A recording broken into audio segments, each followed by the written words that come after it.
भाग 4 में क्या है, डीपीएसपी की चर्चा भाग 4 में है। आर्टिकल 36 से लेकर 51 तक है। डीपीएसपी किस देश से लिया गया है? आयरलैंड से लिया गया। कहां से लिया गया? आयरलैंड में। भाग 4 में आर्टिकल 36 से 51 तक का चर्चा है। ठीक, आर्टिकल 36 में राज्य की परिभाषा क्या कहता है? राज्य की परिभाषा कहता है। इधर देखिए 36 क्या कहता है? राज्य की परिभाषा कहता है। 37 कहता है कि ये जो है न्यायालय में परिवर्तनीय नहीं होगा। ठीक, 38 में एक सामाजिक और आर्थिक और राजनीतिक न्याय होगा। आर्टिकल 39 कहता है कि समान काम के लिए समान वेतन मिलेगा, चाहे मेल हो चाहे फीमेल, चाहे स्त्री हो चाहे पुरुष हो, समान काम के लिए समान वेतन मिलेगा। ऐसा नहीं कि पुरुष को 500 मिल रहा है तो महिला को 300 मिलेगा, ऐसा नहीं है। सबको वेतन क्या मिलेगा? समान मिलेगा। इसकी चर्चा कितना में? 39 में। क्या है? 39 में। आर्टिकल 40 कहता है ग्राम पंचायत का गठन। क्या बोलता है? ग्राम पंचायत का गठन बोलता है। ठीक, अब आर्टिकल 46 में कहता है एससी और एसटी और ओबीसी के लिए विशेष आरक्षण की सुविधा दिया गया है। ठीक है ना। 46 क्या कहता है? एससी और एसटी और ओबीसी के लिए विशेष आरक्षण की सुविधा है। अब आइए सबसे महत्वपूर्ण है आर्टिकल 47। क्या है? 47 कहता है कि पोषायुक्त आहार होगा। क्या होगा? मिलना चाहिए पोषायुक्त आहार। और शराबबंदी की चर्चा किस आर्टिकल में? 47। शराबबंदी किस में चर्चा है? 47 में। और नशीली दवाइयों पर प्रतिबंध है। कृष्णाय वासुदेवाय हरे परमात्मा। अब देखिए अब आर्टिकल क्या है? 48। कौन सा आर्टिकल है? 48 कृषि और पशुपालन। कृषि और पशुपालन। 48 का को में है पर्यावरण और वन जीव की रक्षा करना। आप पेड़ पौधा जंगल वंगल का नहीं, जानवर को नहीं मार सकते। जैसे तेलंगाना में क्या हो रहा है, पूरा जंगल जंगल काट रहा है, वहां के जीव जंतु हिरण मोर सब क्या रो रहा है। 48 का कुम क्या कहता है कि पर्यावरण को आप क्षति नहीं कर सकते हैं और वन जीव की रक्षा करना है आपको। ठीक है ना, ये नहीं नाश कर देना। इसकी ये जो 48 आर्टिकल जो है 42वां संविधान संशोधन 1976 में इसको जोड़ा गया था। जहां पे ऐसे लिखा हुआ दिख जाए उसको मतलब एड किया गया संविधान संशोधन के द्वारा। अब आइए 49 कहता राष्ट्रीय स्मारकों की रक्षा करें, जैसे लाल किला, ये सब जो है ताजमहल, इसको आपको रक्षा करना जो है आपका धर्म है। अब कहता है आर्टिकल 50 क्या कहता है? कार्यपालिका और न्यायपालिका को अलग करना। कार्यपालिका और न्यायपालिका क्या करना? अलग करना। आर्टिकल 51 कहता है अंतरराष्ट्रीय शांति को बढ़ावा देना। क्या कहता है 51? अंतरराष्ट्रीय शांति को बढ़ावा देना।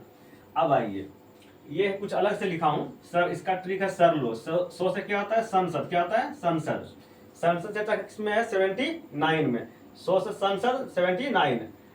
रो से राज्यसभा चर्चा किसमें है? 80 में। और लोकसभा का आर्टिकल 81 में चर्चा किया गया। ठीक, उसका कहिए कि आता है कि धन विधेयक की चर्चा किस आर्टिकल में? धन विधेयक की चर्चा आर्टिकल 110 में। ठीक, वही केंद्र सरकार का जो बजट आता है ना हर साल, उसका चर्चा आर्टिकल किस में है? 112 में। ठीक, इसी को एनुअल फाइनेंशियल स्टेटमेंट पॉलिसी कहते हैं। ठीक ना, ठीक, फाइनेंशियल स्टेटमेंट कहते हैं, एनुअल फाइनेंशियल स्टेटमेंट कहते हैं। ठीक, बजट को अंग्रेजी में बोलते हैं एनुअल फाइनेंशियल स्टेटमेंट बोलते हैं। ठीक, और हिंदी में बोलते हैं वार्षिक वित्तीय विवरण। वार्षिक वित्तीय विवरण 112 में। अब देखिए केंद्र का बजट होगा तो राज्य का भी बजट होगा।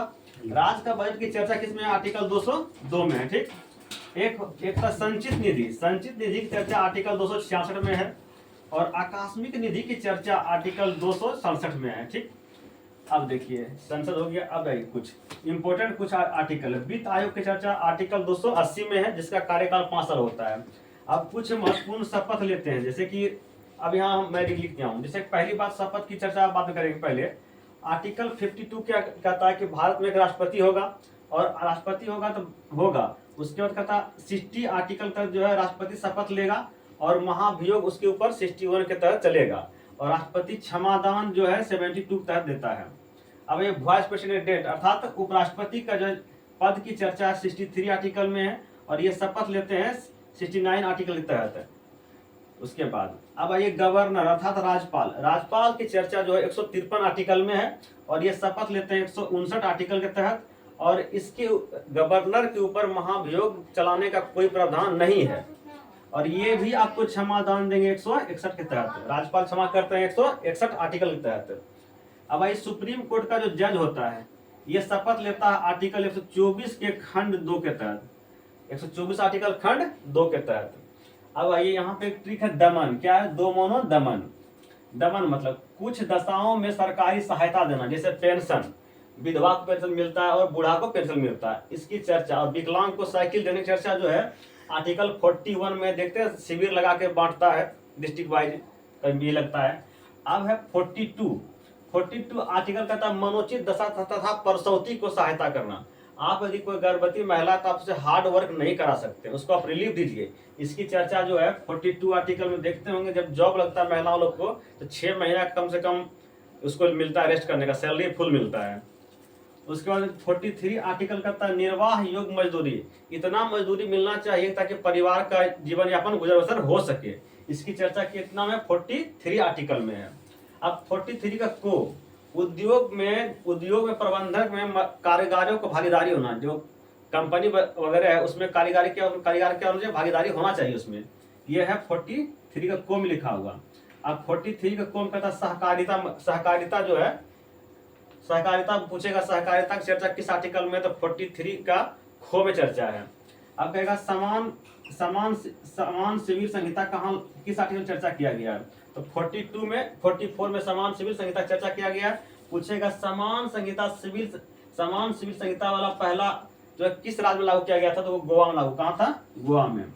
अब है 45 आर्टिकल, इसमें कहता है 6 वर्ष तक के बच्चों का स्वास्थ्य की जिम्मेवारी सरकार की है। इसे देखते हैं टीका वगैरह सब चीज लगते रहता है उसको, उसका ध्यान रखना सरकार का काम है। और 6 से 14 वर्ष की आयु तक के बच्चों को निःशुल्क शिक्षा देना ये सरकार की जिम्मेदारी है। जैसे 14 साल पार कीजिएगा आप समझिए, तो फालतू है ना, बेटी बचाओ बेटी पढ़ाओ, 14 साल के बाद कहाँ से पढ़ाएगा, ये तो लूट का काम है। ये 45 तक हो गया। ये आपका भाग 4 का जो है लगभग 36 से 51 आर्टिकल पूरा हो गया। कुछ एक्स्ट्रा फैक्ट यहाँ था, ये पूरा कर दिए, कुछ यहाँ पे था। आपको अच्छा लगा इसके लिए